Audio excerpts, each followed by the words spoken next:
ஷியா பயங்கரவாதம் இன்றைய முஸ்லிம்களுடைய நிலை சம்பந்தமாக ஒரு சில விஷயங்களை இந்த இடத்திலே நான் பேசலாம் என்று நினைக்கிறேன். அன்புள்ள சகோதரர்களே, இந்த இடத்திலே சில முக்கியமான விஷயங்கள் மனந்திறந்து பேசப்பட வேண்டும் என்கின்ற அடிப்படையில் தான் இந்த தலைப்பை நான் எடுத்தேன். இன்று எல்லோருக்கும் தெரியும், சிரியாவிலே ஹலப் பகுதி மிகவும் பயங்கரமான முறையில் பாதிப்புக்குள்ளாகி பயங்கரமான ஒரு இனப்படுகொலையை என்ன செய்கிறது அங்கே நடந்து கொண்டிருக்கக்கூடிய ஒரு செய்திகளை நாங்கள் கேட்டுக்கொண்டிருக்கிறோம். அந்த செய்திகள் இரண்டு விதமாக வந்தாலும் பாதிக்கப்பட்டவர்கள் யார்? ஹலப் மக்கள் தான். அது யார் செய்கிறார்கள், எவர்கள் செய்கிறார்கள் என்பது இரண்டாவது அம்சம். ஆனால் பாதிக்கப்படுகின்றவர்கள் ஹலப் மக்கள் என்பதில் சந்தேகம் கிடையாது. இதிலே அதாவது ரஷ்யாவுடைய மீடியாக்கள், அதே போல் ஈரானுடைய பிரஸ் டிவி போன்ற மீடியாக்கள் சொல்லுகின்ற செய்திகள் ஒரு விதமாக இருக்கிறது. அதே போல் நம்ம வளமையாக பார்க்கக்கூடிய பிபிசி, சிஎன்என், அதே போல் அல் ஜசீரா, ஏபிசி இது போன்ற அந்த செய்தி ஸ்தாபனங்களுடைய செய்திகள் ஒரு மாதிரி இருப்பதையும், ட்விட்டர் போன்ற சோசியல் மீடியாக்களுடைய செய்திகளை பார்க்கிற நேரத்தில் இது கடைசி செய்தி என்கின்ற அமைப்பில் நிறைய வீடியோக்களும் எழுத்துக்களும் வரக்கூடிய நிலைமையை நாங்கள் பார்த்து கொண்டிருக்கிறோம். இதில் பொதுவாக நாங்கள் அந்த செய்திகளை பார்க்கிற நேரத்தில் என்ன பெரும்பாலும் எங்கள் உள்ளவர்கள் சொல்கிறார்கள் என்றால், பெரும்பாலும் சவுதி அரேபியாவுக்கு ஏசுறது இதுதான் நாங்கள் ஹலப் விஷயத்தில் நடந்து கொள்ளக்கூடிய பெரும்பாலானவர்கள் செய்கிற வேலை. என்ன செய்ய, அரசாங்கம் ஒன்று இருந்து வேலையே இல்லை அப்படி என்று நம்ம இந்த அரபு நாடுகளுக்கெல்லாம் ஒரு ஏசக்கூடிய ஒரு நிலையை நாங்கள் எங்கள் அதிகமானவர்கள் என்ன செய்கிறோம், பார்க்குறோம். அப்போது இப்போ நீங்கள் நினச்சிடக்கூடாது, சரி அரபுலகத்துக்கு வக்காலத்து வாங்க தான் இப்போ இந்த தலைப்பை என்ன செஞ்சுக்குது, போடப்பட்டிருக்குது அப்படின்னு நினைத்து விட வேண்டாம். இன்றைக்கு நான் பேச நினைக்கக்கூடிய விஷயம், சவுதி அரேபியா சரியான முறையில் பங்களிப்பு செய்ததா, அல்லது ஏன் பங்களிப்பு செய்யவில்லை, அல்லது இந்த போருக்கு பின்னால் சவுதியுடைய லாபங்கள் இருக்கிறதா இல்லையா, அல்லது கத்தாருடைய லாபங்கள் இருக்கிறதா இல்லையா, இது போன்ற விஷயங்களை இங்கே பேச வரவில்லை. அதை பற்றி நான் இங்கே பேச வரவில்லை. அதில் எங்களுக்கு ஒரு தெளிவான ஒரு நிலைப்பாடு உண்டு. இருந்தாலும் கூட அப்படி பேசுகிற நேரத்தில் பெரும்பாலும் ஒரு முத்திரை குத்தி விடுவார்கள். என்ன முத்திரை குத்தி விடுவார்கள் என்று சொன்னால், நம்ம வெளிநாட்டில் இருப்போம் என்று சொன்னால், இங்கே இல்லாமல் சொந்த ஊரில் இருப்போம் என்று சொன்னால் என்ன சொல்லுவாங்க என்று சொன்னால், வெளிநாட்டிலேருந்து பணம் வருகிறது அப்படின்னு சொல்லுவார்கள். இங்கே இருந்தோம் என்று சொன்னால் அரசாங்கத்துக்கு வக்காலத்து வாங்கி என்ன செய்கிறாங்க, பேசுகிறாங்கன்னு சொல்லுவாங்க. அதனால் நான் அதை பற்றி பேசவில்லை. அதை பற்றி இங்கே அவர்கள் சரியாக நடக்கிறார்களா, பிழையா, ஏன் உதவி செய்யவில்லை, அந்த நியாயங்கள் அவநியாயங்கள் எதையும் நான் இங்கே பேச வரவில்லை. ஆனால் மிக ஒரு கவலையான ஒரு விஷயம் நாம் இந்த சமுதாயத்திலே பார்க்கிறோம். அரபு நாடுகள் சம்பந்தமான குறைகள் பேசக்கூடிய, விமர்சனங்கள் பேசக்கூடிய சஞ்சிகைகள், அமைப்புகள், தனிப்பட்ட நபர்கள், அதுவும் சவுதி அரேபியாவில் இருப்பவர்களாக இருந்தாலும் சரி, வெளியே இருப்பவர்களாக இருந்தாலும் சரி, அவர்கள் இந்த நேரத்தில் உண்மையிலேயே நேர்மையானவர்களாக இருந்தால் இன்னொன்றையும் சேர்த்து பேச வேண்டும். அதை பேசுவதில்லை என்பதுதான் இதில் ஏதோ இருக்கிறது என்ற கேள்வியை என்ன செய்கிறது, வலுப்படுத்துகிறது. என்ன பேச வேண்டும்? அரபு நாடுகளுடைய பங்களிப்பு இல்லை இந்த ஹலப் பிரச்சனையில். இவர்கள் எந்த விதமான உதவி கரமும் நீட்டுகிறார்கள் இல்லை. மக்கள் படுகொலையிலேயே இருக்கிறார்கள். பெரியோர் எஜெண்டா இவர்களுக்கு பின்னால் இருக்கிறது. இது அமெரிக்கா ரஷ்யாவுடைய எஜெண்டா தான். இது போன்றவைகளெல்லாம் பேசக்கூடியவர்கள் உண்மையிலேயே அவர்கள் பக்கம் அவர்கள் நியாயம் இருக்கிறது கருதினால், அவர்கள் உண்மையிலே நியாயமானவர்களாக இருந்தால் இன்னொன்றையும் சேர்த்து பேச வேண்டும். ஆனால் அவர்கள் பேசுவதை காண முடியவில்லை. எந்த அளவுக்கெல்லாம் கொச்சைப்படுத்தி பேச முடியுமோ, எந்த அளவுக்கெல்லாம் தரந்தாழ்த்தி பேச முடியுமோ, யூத கைக்கூலிகள் என்று சொல்ல முடியுமோ, இன்னும் என்னென்னதெல்லாம் சொல்ல முடியுமோ எல்லாம் சொல்லக்கூடியவர்கள் நேர்மையானவர்களாக இருந்தால் இன்னொரு அம்சத்தை பேச வேண்டும். அது என்ன ஒரு அம்சம் அப்படின்னு சொன்னால், உங்களுக்கு தெளிவாக தெரியும், இன்று சிரியாவிலே பஷார் அல் அசதுக்கு ஆதரவாக களம் இறங்க இருக்கக்கூடிய ஒரு நாடு ஈரான். பஷார் அல் அசதுக்கு ஆதரவாக களம் இறங்கி இருக்கக்கூடிய ஒரு நாடு ஈரான். அதை நான் சொல்லித்தான் அவர்கள் தெரிய வேண்டும் என்ற அவசியம் இல்லை. பகிரங்கமாக, தெளிவாக, குறிப்பாக இந்த 2 நாளைக்கு முன்னால் கூட ஹசன் ரோஹானி அவர்கள், அதாவது ஈரான் ஜனாதிபதி அவர்கள் தெளிவாக என்ன செய்கிறார்கள், அவர்களுடைய படை அங்கே இருப்பதும் பொருளாதார ரீதியாகவும் இன்னும் அதாவது படை ரீதியாகவும் இராணுவ ரீதியாகவும் முழு உதவியும் நாங்கள் வழங்க என்ன செய்கிறோம், காத்து கொண்டிருக்கிறோம், வழங்கி கொண்டிருக்கிறோம் என்று தெளிவாக அறிவித்த அறிவிப்புகளை எல்லாம் நம்ம என்ன செய்கிறோம், பார்க்கிறோம். ஆனால் நேர்மையானவர்கள் ஆக அவர்கள் இருந்தால் ரெண்டு நாட்டையும் சேர்த்து ஏச வேண்டும். எந்த நாட்டையும் சேர்த்து? ஈரானையும் சேர்த்து. ஈரான் என்ன ரஷ்யாவின் அடிவருடி, அமெரிக்காவோட அடிவருடி இல்லையே. அமெரிக்காவுக்கு அடிவரடியாக இருக்கக்கூடாதுன்னு மட்டும்தான் எங்கேயா குர்ஆன் ஹதீஸிக்கா இல்லை. முஸ்லீம் அல்லாமல் இருக்கக்கூடிய மோசமான எல்லா வல்லரசுக்கும் என்ன செய்யக்கூடாது, அடிவரடியாக இருக்கக்கூடாது. அப்போ ரஷ்யாவுடைய அடிவரடி அப்படின்ற ஒரு வாசகத்தை நீங்கள் எங்கேயாவது காண முடிகிறதா என்றால் இல்லை. அவங்க அப்படி பேசுகிறத பார்க்க முடியவில்லை. ஈரானும் சிரியாவும் சேர்ந்து இப்படி முஸ்லிம்களுக்கு எதிரான ஒரு கொடுமையை அரங்கேற்றுகிறதே என்ற வசனத்தை என்ன செய்ய முடியவில்லை, காண முடியவில்லை. ஏன் இப்படிப்பட்ட ஒரு மோசமான நாடாக ஈரான் இருக்கிறது காண முடியவில்லை. அதை பற்றி எந்த எழுத்தையும் காண முடியவில்லை. என்ன எழுதுகிறார்கள் அப்படின்னு நீங்க பார்த்தீங்க என்று சொன்னால், அமெரிக்கா சவுதி, அமெரிக்கா கத்தார், அல்லது மிஞ்சி போனால் ஒரு ரஷ்யா என்ன செய்யறது, எடுத்துக்கொள்றது. ஈரானை பற்றி எந்த பேச்சும் என்ன செய்வதில்லை, எழுத்துக்கள் வருவதில்லை, விமர்சனங்கள் வருவதில்லை, எதுவும் வருவதில்லை பார்க்கிறோம். இது எங்கெங்கெல்லாம் நடக்குதுன்னா இங்கே மட்டுமல்ல, அதாவது நேரடியாக களமிறங்கி போராடி கொண்டிருக்கக்கூடியதை கண்டும் அவங்க அந்த வார்த்தையை பேசுவதற்கு தயாராக இல்லை. யமன் மக்கள் பாதிக்கப்பட்ட நேரம், ஹூதியின்களுடைய அந்த பிரச்சனையால் பாதிக்கப்பட்ட நேரம் களம் இறங்கிச்சது சவுதி அரேபியா. அப்போ என்ன சொன்னாங்க தெரியுமா, எல்லாம் அரசியல் லாபம். களம் இறங்கினாலும் பிரச்சனை, இறங்காட்டியும் பிரச்சனை. அங்கேயே அரசியல் லாபம் என்று சொன்னாங்கன்னா யமனுடைய அந்த புரட்சிக்கு பின்னால் இருந்தவர்களே யார், ஈரானியர்கள், ஹூதியூன்கள் என்பவர்கள். ஜெய்தியாக்கல்ல இருந்து யாரெல்லாம் ஷியாக்களுடைய வெறி பிடித்த ஒரு பிரிவாக மாற்றப்பட்டவர்கள் தான் ஹூதியின்கள். அப்போ அதுக்கு பின்னால் ஈரான் இருந்தது எல்லாருக்கும் வெட்ட வெளிச்சம். அந்த நேரத்தில் என்ன செய்தார்கள்னா படுகொலை செய்கிறார்கள். இந்த ஆயுத பிசினஸுக்கான ஒரு இதுதான் இங்கே என்ன செய்து நடந்து கொண்டிருக்கிறது. அப்படி என்று அங்கேயும் பார்த்தீங்கன்னு சொன்னால் ஈரானுடைய வார்த்தை என்ன செய்யலை, காணவில்லை. அதை பற்றி எந்த பேச்சுக்களும் பேசப்படவில்லை. அப்படி என்று சொன்னால் இவ்வளவு மினாவில் என்ன செய்து, மினாவிலே அந்த ஒரு கிட்ட ஒரு ஆயிரக்கணக்கானவர்கள் இறந்தார்கள். இந்த தடவை ஹஜ்ஜில் போன வர்ற ஹஜ்ஜில் இறந்தார்கள்.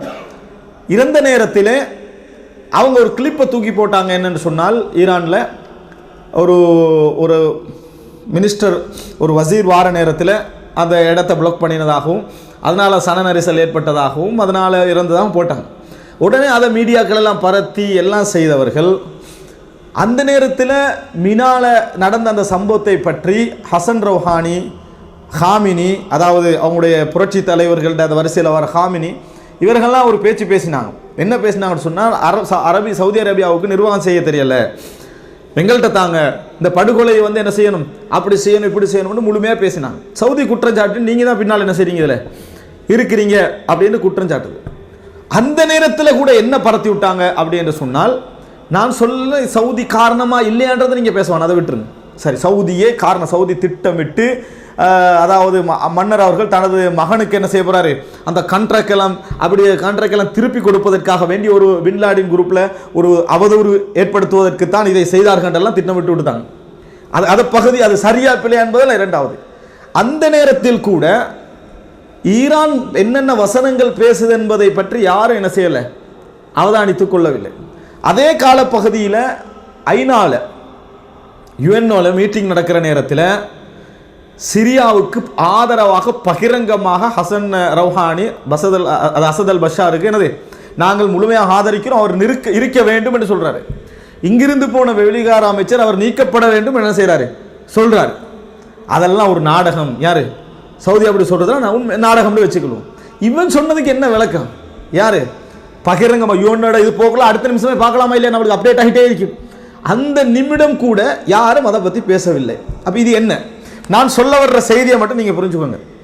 இதில் சவுதி அரேபியாவோ அரபு நாடுகள் சம்பந்தமான லாப நஷ்டங்கள், அவர்களுடைய எஜெண்டா, அவர்களது பின்னணி, இதை பற்றி நம்ம என்ன செய்யலை, பேசவே இல்லை. அது எங்களுக்கு தேவையில்லை. ஈரான் இதில் நேரடியாக தலையிடுவது நிச்சயம் இல்லையா, நிச்சயமான செய்தி. இதை பற்றி நையாண்டி பண்ணுகின்றவர்கள், நக்கல் அடிப்பவர்கள், மோசமாக பேசுகின்றவர்கள் எல்லாம் ஏன் இது பற்றி பேசுகின்றார்கள் இல்லை, இது பெரிய ஒரு கேள்வி. காரணமும் தெரியும். இது ஒரு பெரிய ஒரு கேள்விக்குறியான ஒரு விஷயம். நீங்க பேசி பாருங்க பாவம், அது சம்பந்தமா பேச மாட்டான். விமர்சிச்சால் அரபு நாடுகளை விமர்சிப்பது, இல்லை என்றால் மௌனமாக இருப்பது. பாராட்டண்டா மட்டும் ஈரான் என்ன செஞ்சுக்கிறது? இரும்பு மனிதர் என்றது அகமது நஜாத்திய, சரியா? எப்படி இரும்பு மனிதர் என்றது இல்லைன்னு சொன்னா ஒன்றும் சொல்லாம இருந்துடுறது. இந்த நிலைமையை நீங்கள் எமக்கிடையிலே வரக்கூடிய எல்லா இஸ்லாமிய சஞ்சி என்று வரக்கூடிய எல்லா இயக்கத்துடைய சஞ்சிகைகளை இந்த போக்கை நீங்க காணலாம். குர்ஆன் சுன்னா அடிப்படையாக இயங்கக்கூடிய அமைப்புகளுடைய சஞ்சிகைகளில் தவிர்த்து மற்ற எதை எடுத்து அவர்கள் சூஃபியாக்களாக இருக்கலாம், அல்லது ஜமாத்தே இஸ்லாமியாக இருக்கலாம், அல்லது இஹ்வானுல் முஸ்லிம்களை சார்ந்த முகாம்களாக இருக்கலாம், எல்லோரும் சஞ்சிகையில் இப்படி அணுகுவதை நீங்கள் பார்க்கலாம். நான் இங்கே சொல்லலை, இங்கே சவுதியை பாராட்டுங்க, கத்தாரை பாராட்டுங்க, அரபு நாடுகளை பாராட்டுங்க, அவங்கள நீங்கள் எதுவும் சொல்ல வேண்டாம், அவங்களுக்கு ஒரு எஜெண்டா இருக்கின்றே வச்சுக்கணும். பிரச்சனை ஈரான் நேரடியாக இது போன்ற இடங்களில் இறங்கி இது போன்ற வேலைகளை செய்வது நிச்சயம் இல்லையா? அல்லது தெளிவாக சொல்ல வேண்டும், ஈரானை பாராட்டுகிறோம், ஈரானை சிரியாவில் அவர்களது பங்களிப்பை நாங்கள் பாராட்டுகிறோம், தீவிரவாதிகளுக்கு எதிராக அவர்களது இதனை பாராட்டுகிறோம், அப்படி என்றாவது சொல்லணுமா இல்லையா? அதுவும் இல்லை. அப்ப என்ன என்ன என்ன அடிப்படையில் இவர்கள் பேசுகிறார்கள் என்கின்ற ஒரு பெரிய கேள்விக்குறி அன்புள்ள சகோதரர்கள் நம்ம சிந்திக்க வேண்டிய இடத்துல இருக்கிறோம். சரி, இவர்கள் இவ்வளவோடு நிற்கிறாங்களான்னு பார்த்தா அதுவும் அல்ல, இவ்வளவுடன் நிற்கிறார்களா என்று பார்த்தால் அதுவும் இல்லை. சரி, இதோடு நின்றா கூட அவர்களுக்கு ஒரு ஐயம் இருக்கிறதுன்னு சொல்லலாம். என்ன, ஈரான் ஒரு சிறந்த நாடு தானே, ஏன் இப்படி ஒரு சப்போர்ட் பண்ணிக்கிட்டு ஒரு ஐயத்திலேயாவது அவர்கள் எழுதாம மௌனம் காக்கிறார்கள் என்று சொல்லலாம், அப்படி வச்சுக்கோங்க. ஆனா அப்படியும் அல்ல, அவர்களது குப்பை கூலங்களை எல்லாம் நமது நாட்டிலே இறக்குமதி செய்கிறார்கள். இரண்டாவது, இது அவர்களுடைய குப்பை கூலங்களை எல்லாம் நமது நாட்டிலே இறக்குமதி செய்கின்றவர்கள் இவர்கள் தான். அது ஏன் இறக்குமதி செய்வதற்கான காரணம் என்ன? குப்பை கூலங்கள் நீங்க பார்க்கலாம். இஸ்லாமிய சினிமா அப்படி என்று சொல்லி நமது நாடுகளில் மொழிபெயர்த்து விடப்படக்கூடிய எல்லா சினிமாவும் எங்கே உள்ளது? ஈரானிய சினிமாக்கள். அதைத்தான் டிரான்ஸ்லேஷன் பண்ணி என்ன செய்யறாங்க, நம்ம இதில் போடுறாங்க. ஹசனின் கனவு, விதவை சம்பந்தமான ஒரு மூவி, அதுக்கு பின்னால என்னமெல்லாம் வந்தது, இதுக்கென பக்கமாக ஒதுக்கி யூகேவுடைய ஹாலிவுட்டில் இவர்களுக்கான விருது வழங்கப்பட்டது அப்படின்னு ஈரானுடைய சினிமாக்களை தமிழ்ல டிரான்ஸ்லேஷன் பண்ணி அதனுடைய விஷயங்களை புகழ் மாலை பொழியக்கூடிய அளவிலான கட்டுரைகள் ஆதாரபூர்வமாக நம்ம ஸ்கேன் பண்ணி ஆதாரபூர்வமாக வச்சுக்கிறோம். இந்த வருஷம் என்ன, முந்தின வருடம் என்ன, அதுக்கு முந்தின வருடம் என்ன, அதுக்கு முந்தின வருடம் என்ன சொல்லி தொடர்ந்து இவங்க என்ன செய்யறாங்க என்று. ஏன் இந்த சினிமாக்களை இங்க மார்க்கெட் பண்ற அளவுக்கு என்ன இருக்குது, என்ன சொல்ல வருகிறார்கள்? அன்புள்ள சகோதரர்களே, நம்ம அவதானமாக இருக்க வேண்டிய விஷயம். இப்படி பேசுவதனுடைய எந்த பின்னணியும் எனக்கு இல்லை. முதலாக ஏன்னா பின்னணியை போட்டு தான் எல்லா முன்னணியும் இல்லாமக்குறது. அன்புள்ள சகோதரர்கள், இதில் பேச வேண்டிய எந்த பின்னணியும் இல்லை, இதில் எனக்கு எந்த லாப நஷ்டங்களும் இல்லை. ஆனால் நாங்கள் ஏமாற்றப்படக்கூடாது, இதுதான் மிக முக்கியம். இதுக்கு இந்த மாதிரிய, அதாவது ஒரு ஈரானை பற்றி ஒரு நல்லெண்ணத்தின் காரணமாக அவர்கள் ஏன் இப்படி செயல்படுகிறார்கள், ஐயப்பாட்டின் காரணமாக இவர்கள் எழுதாமல் இருக்கிறார்கள் என்றால் அது ஒரு புறம் வைக்கலாம். ஆனால் அவர்களுடைய சினிமாக்களை நமது நாட்டில் இறக்குமதி செய்வதும் அவர்களுடைய நூல்களை தமிழில் மொழிபெயர்த்தது லிபியா ஜனாதிபதியாக இருந்துட்டு சர்வாதிகாரியாக இருந்துட்டு மரணிச்சவர் யாரு? கடாஃபி. அவர் ஒரு புக் எழுதினார், கிதாபுல் அக்பர், கிரீன் புக். அதை தமிழ்ல பசுமை நூல் என்று சொல்லி மொழிபெயர்த்து பச்சை கலர் அட்டையில பச்சை எழுத்தில் அந்த புக்கை போட்டாங்க. இதை யார் நீங்க மொழிபெயர்த்திருப்பாங்கன்னு நினைக்கிறீங்க? இதை மொழிபெயர்க்கிறதுக்கு தமிழ்ல யார் இருக்கிறாங்க? நிச்சயமாக நீங்க யாருன்னு அடையாளம் கண்டுகொள்வீங்க. இது இப்படி மொழிபெயர்த்து கொண்டு வந்து விடுவதற்கான என்ன பின்னணி? இது போன்றவைகள் எல்லாம் மொழிபெயர்த்து கொண்டு வந்து விடுவதற்கான ஹுமைனியுடைய வீதி அப்படி என்று சொல்லி நம்ம தமிழ்நாட்டில் இருப்பதற்கும் இலங்கையில் ஹுமைனி வீதி என்று இருப்பதற்கும் யாரு காரணம்? அங்கே என்ன நம்ம ஷியாக்கள் ஆகிக்கிறாங்க? இல்லை, நம்ம கண்ட ஷியாக்கள் குறைவாங்க. ஆனால் ஹுமைனி வீதி என்று சொல்லி வீதி உருவாகுவதற்கும் இலங்கையிலும் இருக்குது, தமிழ்நாட்டில் இருக்குது. ஹுமைனி தெரு என்று உருவாகுவதற்கும் காரணமானவர்கள் யார்? இந்த ஹுமைனி. அவர் என்ன இஸ்லாமிய சமுதாயத்துக்கு என்னென்ன கிரந்தங்கள் கொடுத்துட்டு போனாரு, என்ன அறிவை வளர்த்துட்டு போனார் என்பதெல்லாம் ஒரு பெரிய ஒரு செய்தியாக இந்த மக்களுக்கு. இன்றைக்கு நம்ம நாட்டில் உள்ள மக்கள் இமாம் ஹுமைனி அப்படின்னு பேசுவார்கள். இமாம் ஹுமைனி என்ன இமாமத்து செஞ்சாரு அப்படின்றத நான் உங்களுக்கு சொல்றேன். இது போன்றவைகளை தமிழ்ல கொண்டு வந்து சேர்த்தவர்கள் யார்? ஏன் இவர்களுக்கு அப்படியான ஒரு நிலைமை இருந்தது? இது இரண்டாவது அம்சம். அப்ப சாதாரண அது மட்டும் கொண்டு வந்து சேர்க்கல, இதையும் கொண்டு வந்து சேர்த்திக்கிறாங்க. எது? சினிமா, ஹுமைனி சம்பந்தமான செய்திகள். நம்ம நாட்டில் உள்ள மக்களுக்கு, பெரும்பாலும் தமிழ் உள்ள மக்களுக்கு இப்போ சவுதியில் யார் என்றது வேணுமெண்டா கொஞ்சம் ஓரளவு தெரியலாம். தலைவராகிக்கிறேன், மன்னராகிக்கிறேன், அது கூட தெரிய வாய்ப்பு குறவு நிறைய பேருக்கு. ஆனால் கன்ஃபார்மாக ஈரானில் யாருன்றதை அடிக்கடி தெரியப்படுத்திக்கின்றிருக்கிறது அவங்க தான். அஹ்மதி நஜாதி என்ற பேர் வந்து எங்களோட மக்கள் அவர்களுடைய ஈரானிய பத்திரிகைகளை பார்த்தாலும் படிக்கல. லெபனானில் யாருன்னு கேளுங்க தெரியாது, ஓமானில் யாருன்னு கேளுங்க தெரியாது, யமனில் யாருன்னு கேளுங்க தெரியாது, இங்குள்ளவங்களுக்கு இல்லை நம்ம நாட்டில் உள்ளவங்களுக்கு கேளுங்க, கத்தாரில் யாருன்னு கேளுங்க தெரியாது, துருக்கியில் யாருன்னு கேட்டாலும் தெரியாது, எகிப்தில் யாருன்னு கேட்டாலும் தெரியாது. ஈரானில் யாருன்னு அவங்களுக்கு தெரியும். அஹ்மது நஜாதி என்பார்கள் அல்லது ஹசன் ரௌஹானி என்பார்கள். காரணம், கொண்டு போய் சேர்த்துருவாங்க. அந்த சஞ்சிகையின் ஊடாக என்ன செஞ்சிருவாங்க? செய்திகளை கொண்டு போய் உரிய நேரத்தில் கொண்டு போய் சேர்த்துருவாங்க. இரும்பு மனிதர் அமெரிக்காவுக்கு அஹ்மது நஜாதி எழுதிய கடிதம், அது யாருக்கு கிடைக்காது, அவங்களுக்கு கிடைச்சிடும். அப்படின்ற ஒரு சஞ்சிகை என்ன செய்வாங்க? அந்த சஞ்சிகையில் கட்டுரை போடுவார். அதே கடிதத்தை இங்கே யாராவது எழுதிட்டாங்கன்னு சொன்னால் எல்லாம் ஒரு எஜெண்டா தான், எல்லாம் ஒரு எஜெண்டா தான்ன்றது. காரணம், அதாவது பகிரங்கமாக விமர்சிக்கக்கூடிய வேலைகளை யார் செய்வாங்க? ஈரான் செய்து அமெரிக்காவுக்கு சவால் விடுற வேலை செய்து. உண்மைதான். என்ன நீங்கள் புரிஞ்சுக்கணும்னு சொன்னால், இது இரண்டாவது கட்டமா. மூன்றாவது அன்புள்ள சகோதரர்களே, இந்த மாதிரி அந்த கலாச்சாரத்தை கொண்டு வந்து இறக்குமதி செய்து இப்போ புதுசாக வந்திருக்குது ஈரானிய அபாயா கடைகள். நம்ம நாடுகளை பார்க்குறோம், ஈரானிய அபாயா கடைகள் இப்படி என்ற அது கொண்டு வந்து சேர்த்திருக்கிறதுல என்ன செய்கிறோம்? பார்க்குறோம். ஒரு ஏன் இப்படி செய்கிறார்கள் என்பதற்கான அவர்கள் ஷியாயிசத்தை பிரச்சாரம் செய்ய வருகிறார்கள் கேட்டால் இல்லை. நிச்சயமாக அப்படி செய்யக்கூடிய சகோதரர்களுக்கு மக்களுக்கு மத்தியிலே ஷியாயிசத்தை கொண்டு வந்து சேர்க்க வேண்டும் என்ற எந்த எண்ணமும் இல்லை. 100% அவர்களுக்கு ஷியாயிசத்தை சேர்க்க வேண்டும் என்ற எந்த எண்ணமும் இல்லை. அவர்கள் ஷியா கொள்கைக்கு எதிரானவர்கள், அவர்கள் ஷியா கொள்கைக்கு எதிரானவர்கள். மூன்றாவது அன்புள்ள சகோதரர்களே, இந்த மாதிரியான அளவில் நடந்து கொள்ளக்கூடியவர்கள்ட்ட இன்னொரு பகுதியும் இருக்குது. அது என்ன அப்படின்னு பார்த்தீங்கன்னா, இந்த உலகத்தில் ஒன்றோடொன்று கனெக்டடான தலைப்புகள் இதெல்லாம். என்ன அப்படின்னு சொன்னால், பொருளாதார ரீதியாக ஒரு பெரும் பிரச்சனை நடந்தது கார்ல் மார்க்ஸுக்கு பின்னால். அது என்ன பிரச்சனை? கேபிட்டலிசம், கம்யூனிசம், முதலாளித்துவம். அதே போல என்ன தமிழ் என்ன சொல்லுவோம்? கம்யூனிசத்துக்கு பொது உடைமைவாதம். சரியா? இந்த ஒரு பிரச்சனை நடந்தது. இதுக்கு கிழக்கு நாடுகள் இருக்குது. கிழக்கு நாடுகள் பெரும்பாலும் எதில் இருக்கும்? என்ன? பொது உடைமைவாதம், கம்யூனிசம் சித்தாந்தத்தில் இருக்கும். ஏன்னா அங்கே தான் அது பிறப்பிடம். மேற்கு நாடுகள் எதில் இருக்கும்? முதலாளித்துவம், கேபிட்டலிசம். எங்கேயாவது அங்கே கம்யூனிசம் இருந்தது என்று சொன்னால், கியூபா மாதிரி, அதுக்கு இதுக்கு பிரச்சனை இருக்கும். விளங்கிட்டா? அதுக்கு இருக்கும் பிரச்சனை இருக்கும். இது இயல்பு. எனவே அமெரிக்காவுக்கு மேற்கு பகுதியில் நான் தான் தலைவர், ரஷ்யாவுக்கு கிழக்கு பகுதியில் நீ தலைவராக இருந்துக்க, சைனாவோட உடன்படிக்கையெல்லாம் பிரச்சனையெல்லாம் இல்லை. இங்கே நீ தலையிடக்கூடாது, அங்கே நான் தலையிடக்கூடாது என்ற மாதிரி ஒரு அதாவது எழுதி வைக்காத ஒரு எஜெண்டா ஒன்று இருக்குது. இப்போ உலகம் எப்படி பார்க்குதுன்னா, சவுதி கேபிட்டலிச ஆதரவாளர், ஈரான் கம்யூனிச ஆதரவாளர். எப்படி? ஈரான் கம்யூனிச ஆதரவாளர். கேபிட்டலிச ஆதரவாளர்கள் எல்லாம் மன்னராட்சிக்கு அங்கீகரிப்பாங்க, சர்வாதிகாரி ஆட்சிக்கு எல்லாத்துக்கும் அங்கீகரிப்பாங்களாம். ஆனால் கம்யூனிச ஆதரவாளர்கள் என்னதான்? ஜனநாயகம், அங்கே எலெக்ஷன் எல்லாம் என்ன செய்யும்? நடக்கும், இதை ஆதரிப்பார்கள். இப்படி என்கின்றது ஒரு உருவாக்கம் நமக்கு அந்த பொருளாதார பிரச்சனை வந்த காலத்திலிருந்தே இருந்து கொண்டிருக்கும். நமது நாடுகளில் எது கம்யூனிஸ்ட் சார்பான கட்சிகளாக இருக்குமோ அவர்களுக்கு இவர்களுக்கு நல்ல ஒரு ஒற்றுமை இருக்கும். இந்த மாதிரி இறக்குமதி செய்கின்றவர்களுக்கும் கம்யூனிச சித்தாந்தம் சார்பான அமைப்புகளுக்கும் இவர்களுக்கு என்ன செய்யும்?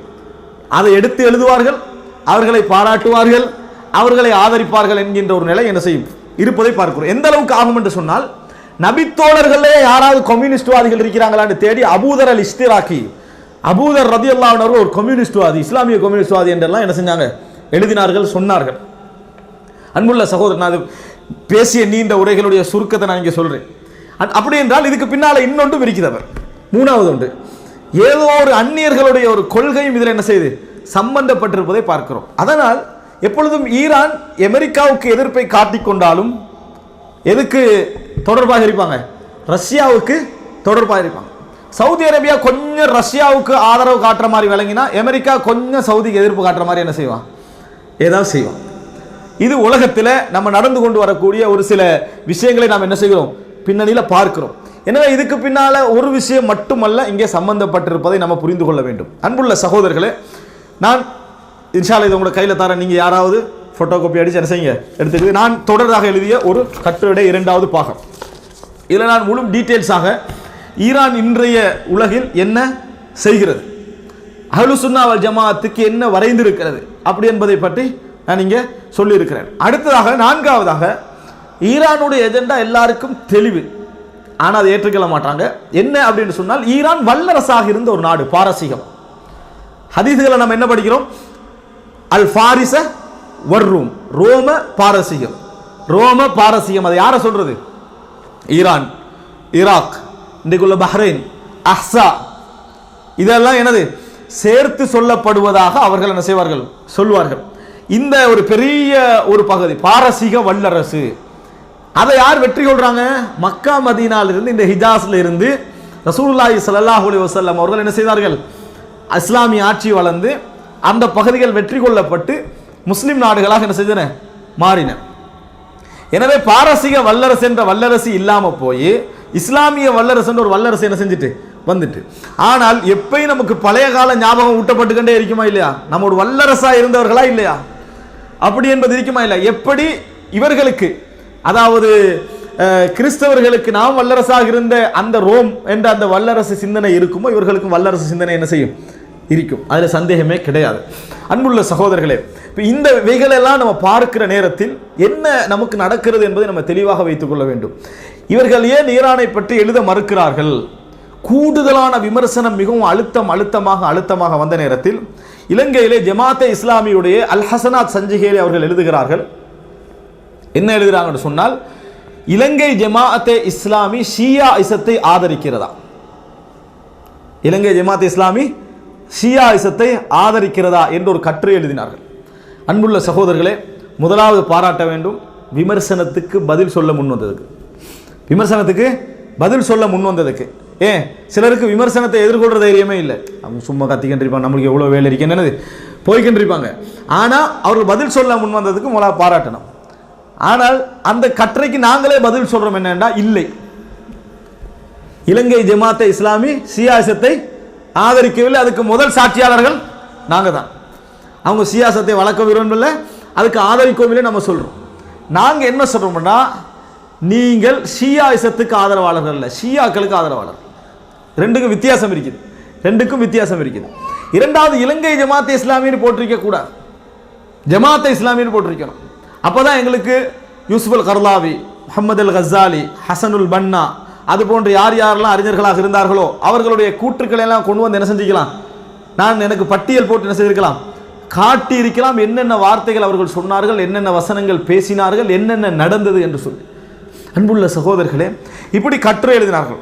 ஆனால் அதாவது இஸ்லாத்தின் அடிப்படையை நோக்கிய தவறான அணுகுமுறைகள் என்ற ஒரு தொடரில் நான் எடுத்துக்காட்டினேன். 2000கள் அல்லது 90களில் வந்த இலங்கை அல் ஹசனாத் என்ற சஞ்சிகையில் முஹர்ரம் மாதத்தில் ஆசிரியர் கட்டுரை வருது.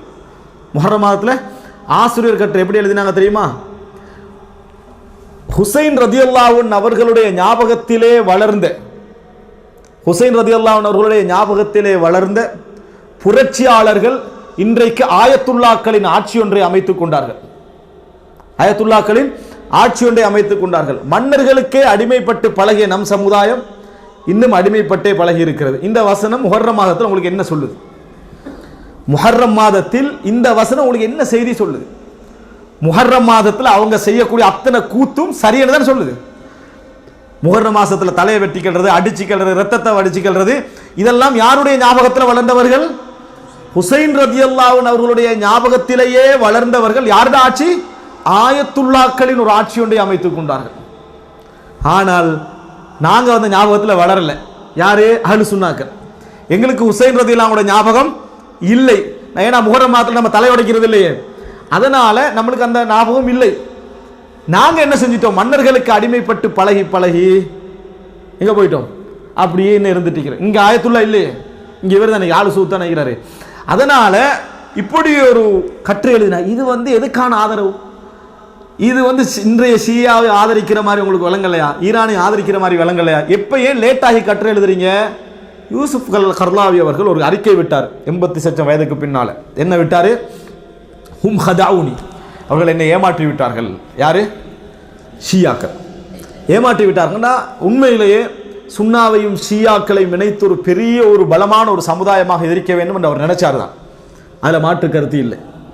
அந்த எண்ணங்களுக்கு பின்னால் அவருக்கு இந்த இஸ்லாமிய சமுதாயத்தை ஒரு நல்லெண்ணம் தான் என்ன செஞ்சது இருந்தது, சந்தேகமே கிடையாது. ஆனால் ஷியா எப்பயும் ஷியா தான், ஷியா எப்பயும் ஷியா தான்.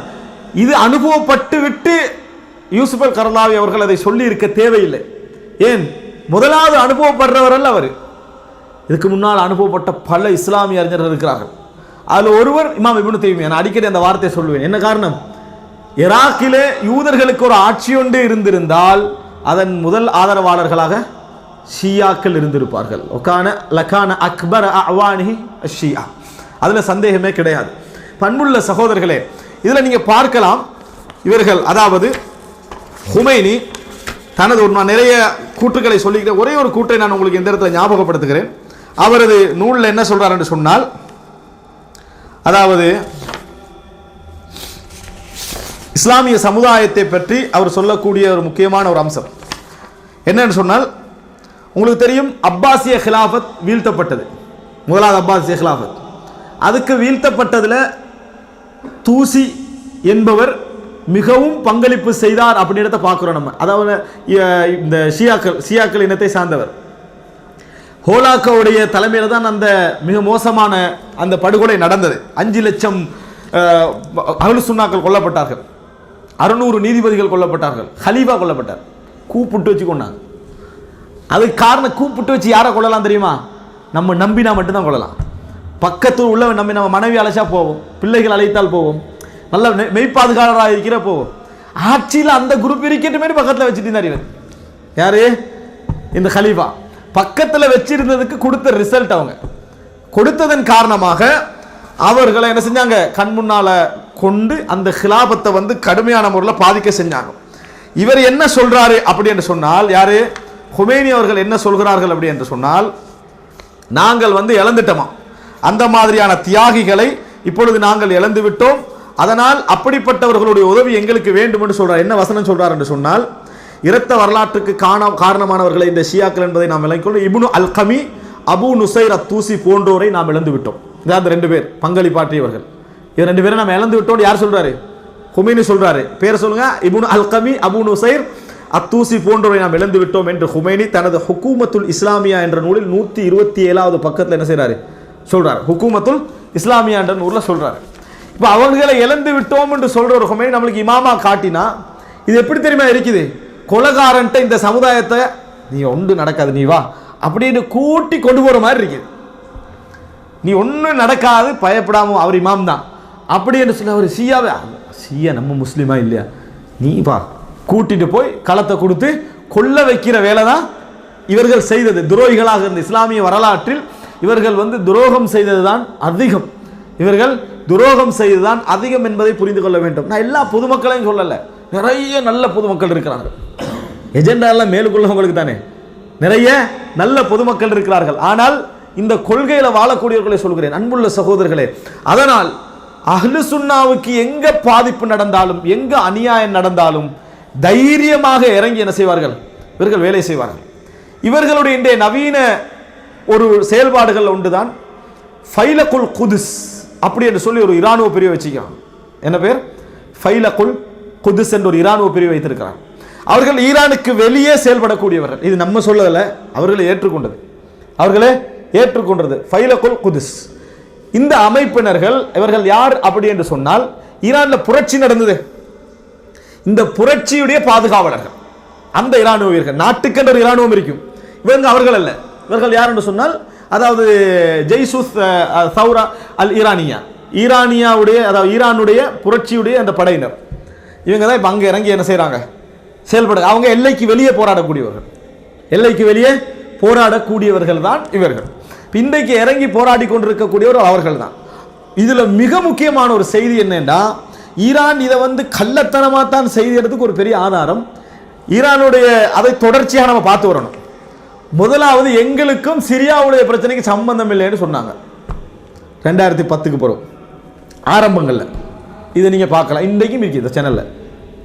ரெண்டாவது என்ன சொன்னாங்கன்னா, கண்டுபிடிச்சிட்டாங்க பிடிக்கிற பிரச்சனைகள் நடக்கிறதுல 5-6 பேர் அகப்படுவாங்களா இல்லையா, அகப்பட்டதில் கண்டுபிடிச்சு அது பொருளாதார உதவிக்காக இருக்கக்கூடிய கொஞ்சம் பேர் தான் அப்படின்னு ரெண்டாவது மெசேஜ்.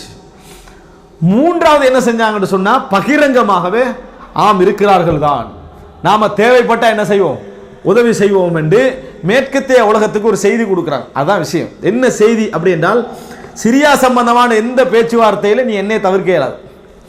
சிரியா சம்பந்தமான எந்த பேச்சுவார்த்தையிலையும் என்னை தவிர்க்க முடியாது. இப்ப எல்லாருக்கும் ஒரு பெரிய ஒரு கேள்வி என்னன்னா, இதுக்கு எல்லாரும் என்ன ஆரம்பத்தில் என்ன பேர் வச்சுட்டு வந்தாங்க, ரபியுல் அரபி, அரபு வசந்தம். எங்கேயாவது சண்டை பிடிச்சா அதுக்கு வசந்தம்ன்றது புரட்சி என்றது. இதுக்கு என்ன பேர், ரபியுல் அரபி. அதுக்கு தான் ஈரானிய புரட்சி 1979 ஷாவை போட்டு, ஷா மன்னனை போட்டுட்டு புரட்சி நடந்த உடனே புரட்சி சவுண்டு தான் தெரியும், இஸ்லாமிய புரட்சி என்று சொல்லி எல்லாத்துலையும் போட்டு இறங்கி பெரும் டீம் உண்டு, அஹ்லு சுன்னா வல் ஜமாஅத் டீம் உண்டு. 1979 அங்கே போய் இறங்கிச்சு.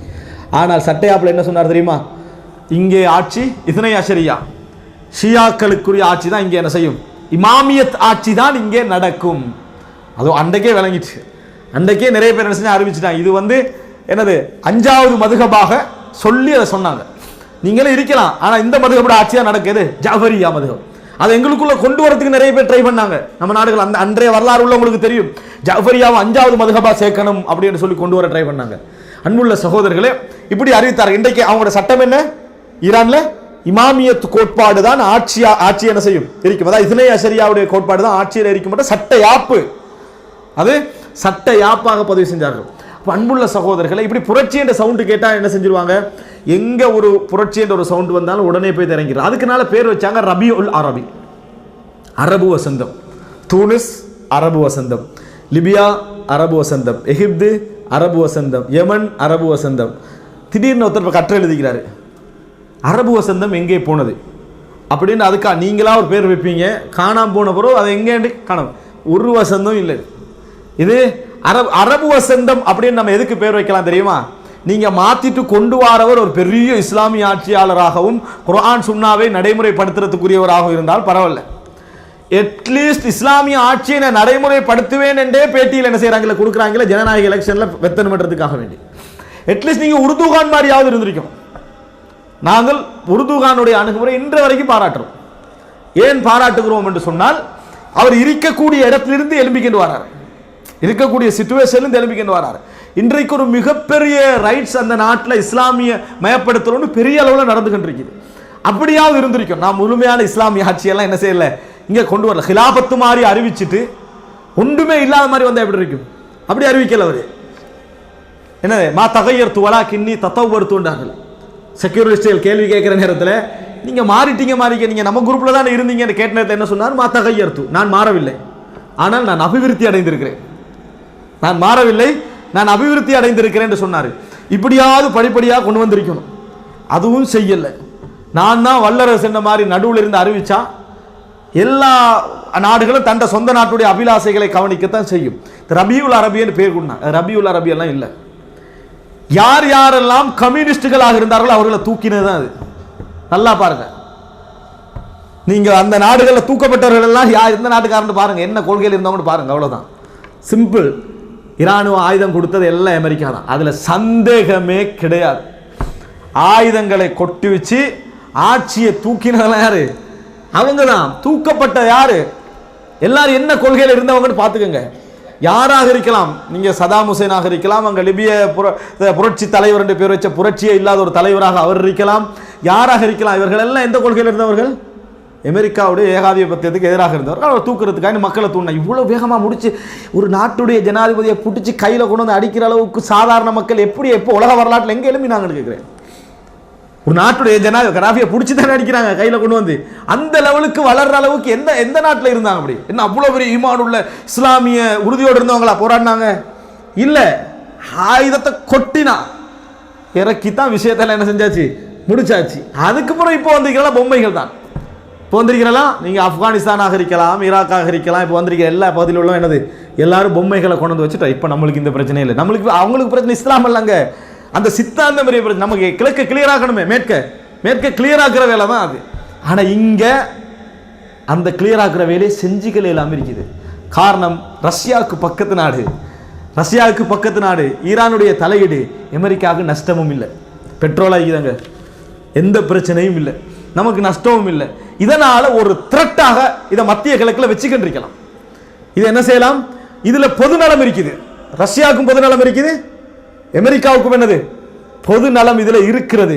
ஆனால் நமக்கு இதுகளை வாசிப்பு செய்ய மாட்டோம் நாங்கள். ஏன்னா நமக்கு 1000 பிரச்சனைக்கு நம்ம பெரும்பாலும் இவைகளை பார்க்குற எந்த நேரத்தில் ஆஃப் டைமில் ட்விட்டரில் ஒரு செய்தியை வந்துட்டு உலக அரசியலை முடிவெடுக்கிற லெவலில் தான் நம்ம இருக்கிறோம். விளங்கிட்டா? ஏன் அவர் போகலை, எங்கேயோ வீட்டுக்கு போயிட்டு கடை போயிட்டு வர மாதிரி தான் நம்மளோட பேச்சுக்கள் இருக்குமே தவிர இதில் என்ன பின்னணி நடக்கிறன்னு ஒரு அளவுக்கு நம்ம பார்த்தாலே விளங்கிரும். ஒரு பெரிய ஒரு சப்ஜெக்ட் நடந்துட்டு இருக்கு. இங்கே இவர்களுக்கு நஷ்டம். இது வந்து 2 பேருடைய கூட்டு நலவு இருக்குது. இதில் 2 பேருடைய கூட்டு நலவு. எங்கெல்லாம் இந்த கூட்டு நலவு இருக்கிற இடத்துல இருப்பாரோ அங்கெல்லாம் நம்ம தலைவர் ஈரான் இருப்பார். எங்கெல்லாம் கூட்டு நலவு இருக்குமோ யமன்ல இருப்பார். விளங்கிட்டா? எங்க இருப்பாரு? யமன்ல இருப்பார், ஈராக்ல இருப்பார். கூட்டு நலவு அதெல்லாம் எங்க கூட்டு நலவுடங்கள் எல்லாம் இவர்கள் இருப்பார்கள். அந்த சப்போர்ட்டர்ஸாக அவர்கள் என்ன செய்வார்கள்? இருப்பார்கள் என்பதில் சந்தேகம் கிடையாது.